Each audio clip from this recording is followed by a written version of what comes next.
argument. An afternoon sun beating down. Then gunfire. Outside a hotel on West Orlando's Orange Blossom Trail, chaos erupts. A crowd watches as Ruby Kaur, a 22-year-old hairstylist, collapses onto the pavement. Blood pools beneath her as the man holding the gun disappears into the crowd. This wasn't a robbery. It wasn't a random act of violence. The shooter knew who he was aiming at. She was known for her skills, a rising name in the beauty world, a mother of two with big dreams. She stepped outside that afternoon expecting just another day. Instead, she walked into the last moments of her life. What led to this? What was said in those final seconds before the trigger was pulled? And why did a fight between women end with a man taking someone's life? One question remains: was this an impulsive act or something planned? This is the story of Ruby Kaur. To the world, she was a hairstylist, an artist with a gift for making people feel beautiful. But to those who knew her best, she was so much more. Her name was Macayla Queen Patterson, but in the beauty world she was known as Ruby Kaur, and a name that became synonymous with ambition, resilience, and an undeniable talent that set her apart. She was just 22 years old, but in that short time, she had already built a name for herself in Orlando's competitive beauty industry. Clients adored her, not just for her skill, but for the energy she brought into the room, vibrant, confident, and full of life. Ruby wasn't just any hairstylist. She was an artist. She could take a simple braid and turn it into something flawless. Her hands moved effortlessly, cutting, curling, braiding, weaving, transforming hair into masterpieces that her clients couldn't stop admiring. But hair was never just about the look for Ruby. It was about confidence. It was about self-love. She believed that when you looked good, you felt good, and she wanted every single person who sat in her chair to feel like they could take on the world. Behind the glitz and growing fame, Ruby's most important role was one she never advertised: being a mother. She had two little boys who were her entire world. Everything she did was for them. The long hours, the endless styling sessions, the business she was trying to build, every bit of it was to create a better future for her children. She would post about her work, about her success, but she kept her most important moments private. The bedtime stories, the hugs, the whispered promises that she would always be there for them. But no one knew that one day would change everything. Ruby didn't come from privilege. She built her success from the ground up. She wasn't just talented, she was relentless. She put in the work, she learned from the best, and eventually she launched her own brand, Curesco, LLC. It wasn't just a job. It was her dream. And people noticed. Her Instagram and TikTok accounts started gaining traction. Women from all over Orlando wanted to book with her. Her reputation grew, and soon she wasn't just another stylist, she was a rising star in the beauty industry. But success in an industry like this doesn't come without competition.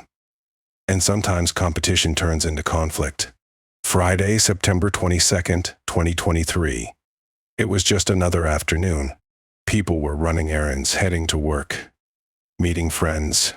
Ruby was outside the Palms Hotel on Mercy Drive, a spot many people in West Orlando knew well. What happened next was fast. A fight broke out.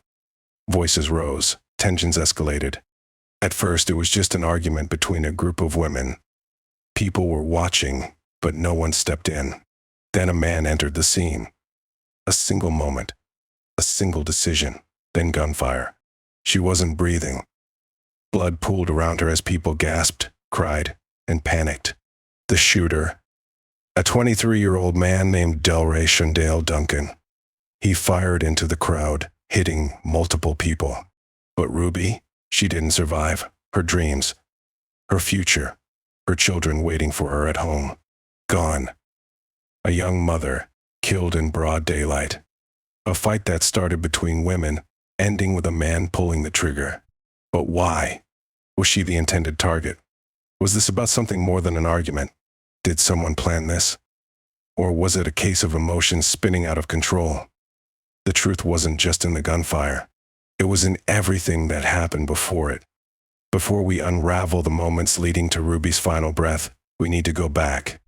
We need to understand who she was with, and how a simple afternoon outside a hotel turned into something far worse than anyone could have imagined.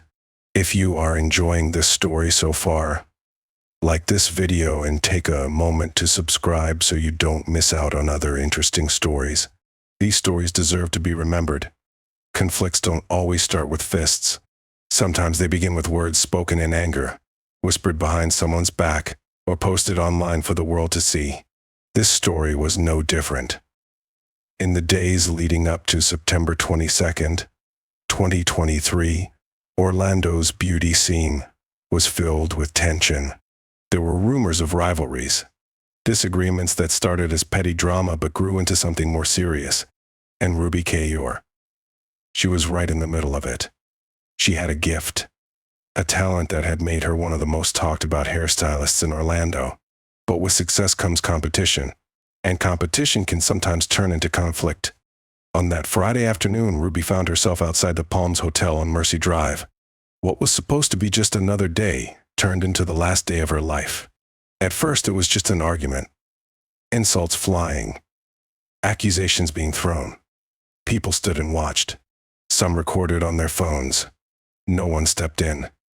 If you saw a fight about to turn violent, would you try to break it up, or would you stay back? Let us know your thoughts in the comment section below. This is where everything changed. 23-year-old Delray Shundale Duncan enters the frame. He wasn't just passing by. He wasn't a bystander. Then gunfire. Ruby Kayor drops to the ground. A mother of two. A talented hairstylist. A young woman with her whole future ahead of her was gone. She never even had a chance. Other people were hit too. 3 others suffered injuries. But Ruby? She didn't survive. He ran, but not for long. Within hours, police tracked him down and placed him under arrest. Do you think he planned to kill Ruby? Or was this an impulsive act? Drop your theories in the comments. At first glance, the case seemed simple. A fight, a gun, a young woman dead. But when investigators started looking deeper, they realized this wasn't just about an argument. Because why was Delray Duncan even there? Was he involved in the original dispute? Was this premeditated? Did he know Ruby personally, or was he acting for someone else? Police had questions. And when they started digging into the relationships between the women involved, the online exchanges, and the events leading up to the shooting, they realized there was more to this case than anyone originally thought. At this point, everything seems clear. There was a fight, and a man pulled the trigger. But what investigators uncovered next changed everything. What was the real motive behind this killing? And could Ruby's death have been prevented? The crime caught on camera. A young woman's life taken. And a man now sitting behind bars, charged with her murder. But here's the thing, the case is far from over. Because outside of the viral videos, the headlines, and the chaos that unfolded that day, there are still too many unanswered questions. Who really started this? Why did a fight that started between women end with a man pulling the trigger? The man in the footage. The one who fired the deadly shots. Delray Shundale Duncan Jr is now charged with first-degree murder. But the question that no one can seem to answer yet is, why was he there? He wasn't part of the original fight. So why did he step in? Was he protecting someone? Was he retaliating? Or did something happen before the cameras started rolling? Do you think Duncan acted on impulse? Or was there more to his involvement? Drop your thoughts in the comments. To understand the full picture, investigators need to answer a crucial question. Where did the gun come from? Was it his? Or did someone else bring it that day? Because this is the moment the fight became a murder. A gun doesn't just appear out of thin air. Was it legally owned? Did someone give it to him that day? Or was it always meant to be used? Do you think this shooting was planned, or did it just escalate too quickly? This wasn't just about a single moment outside a hotel. This was about something bigger, a dangerous pattern we've seen before. Because in the weeks leading up to Ruby's murder, there were warning signs, subtle posts, indirect comments, tension that everyone saw coming but no one stopped. And in this new era of social media, things don't just stay online. The pressure to defend your name, to respond to disrespect, to prove yourself in front of an audience, it creates a cycle that doesn't stop until someone takes it too far. And that's exactly what happened on September 22nd, 2023.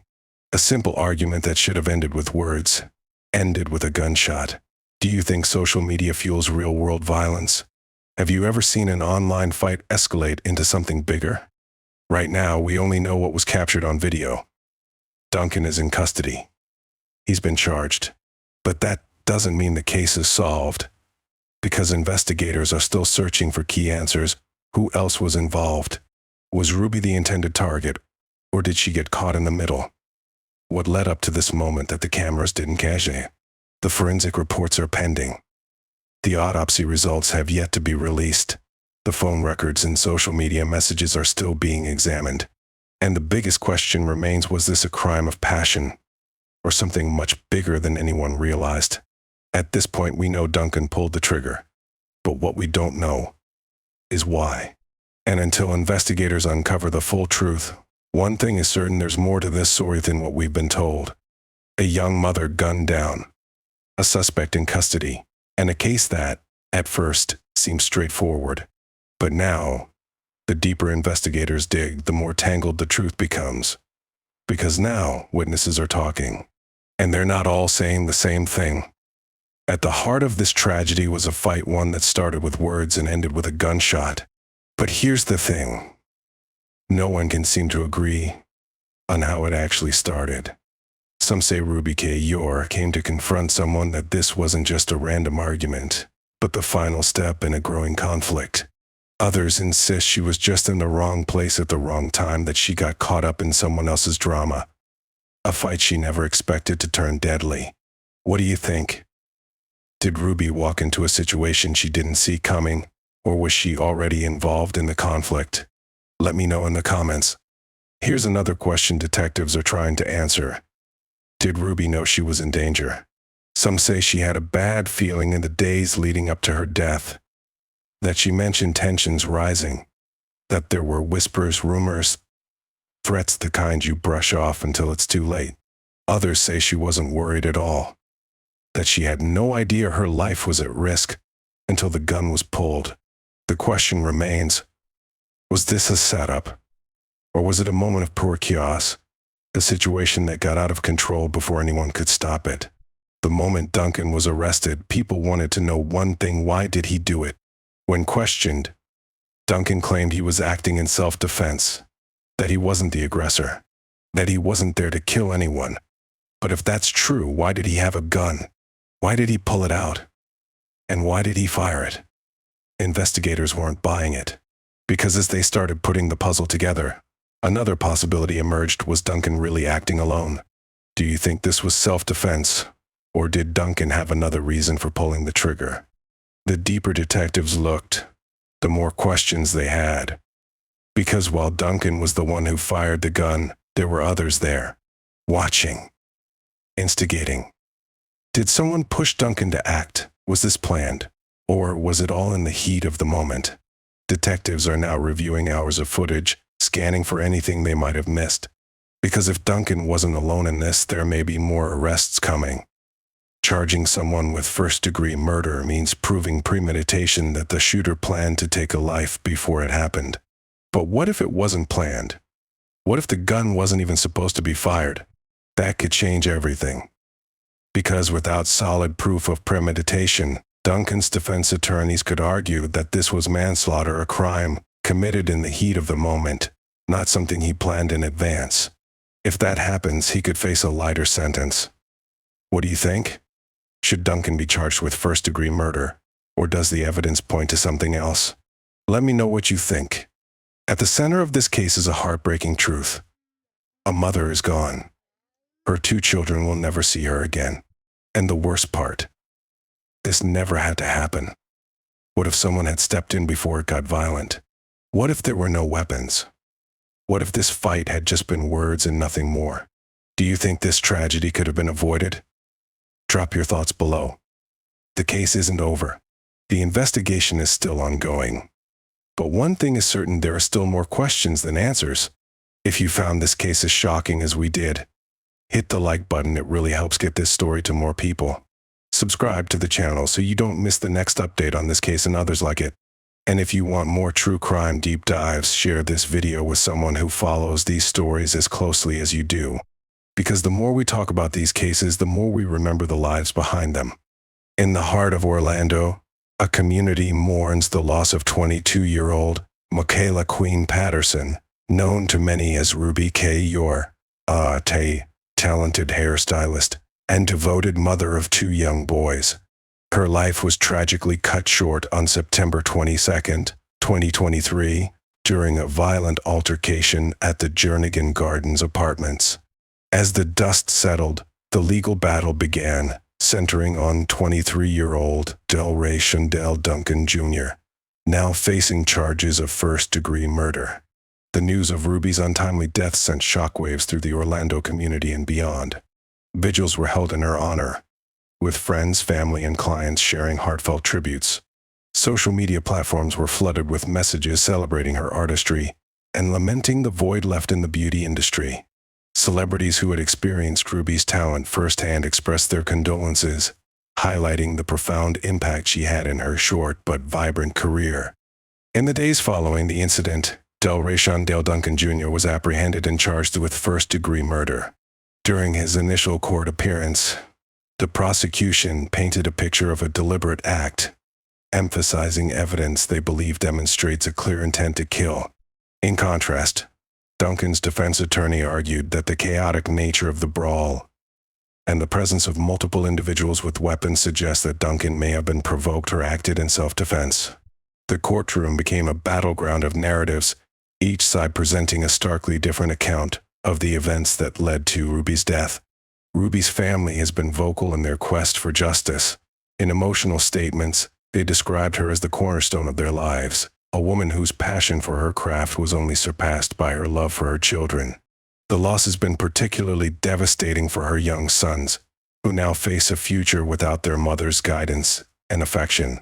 The beauty community, too, feels the weight of this tragedy, as they rally to support Ruby's family and honor her legacy. As the investigation unfolded, more arrests followed. 18-year-old Gary Lee Williams, I was apprehended and charged with first-degree murder with a firearm. Later, another 18-year-old, Christian Amari Childs, was arrested in Osceola County, facing multiple charges, including 3 counts of attempted first-degree murder. These developments have left the community grappling with numerous questions. Did Duncan act alone? Or was this a coordinated attack involving multiple individuals? Were there warning signs that authorities overlooked, potentially preventing this tragedy? As the legal proceedings continue, Macayla's family has transformed their grief into advocacy, pushing for stricter gun control measures and community programs aimed at curbing violence. Their hope is to prevent other families from enduring similar heartbreak. This case underscores a broader issue: the prevalence of violence within social circles and the potential for overlooked signs that, if addressed, might avert such tragedies. Does this case highlight a larger problem of violence within social networks? Could earlier intervention have prevented this tragedy? Share your thoughts and experiences in the comments below. As the community awaits the outcomes of the upcoming court proceedings, the hope remains that justice for Macayla will also lead to meaningful change, addressing the root causes of such violence and fostering a safer environment for all. This case raises pressing questions. What lessons can we, as a society, learn from this tragedy to prevent similar incidents in the future? Do you believe there are deeper layers to this case that have yet to be uncovered? We invite you to share your thoughts and perspectives in the comments below. If you found this exploration insightful, please like this video, share it with others to spread awareness, and subscribe to our channel for more in-depth crime investigations. Your engagement helps us continue to shed light on important stories like Ruby's. In remembering Ruby K. Yor, we honor her legacy and strive to bring about meaningful change, ensuring that such tragedies become a thing of the past.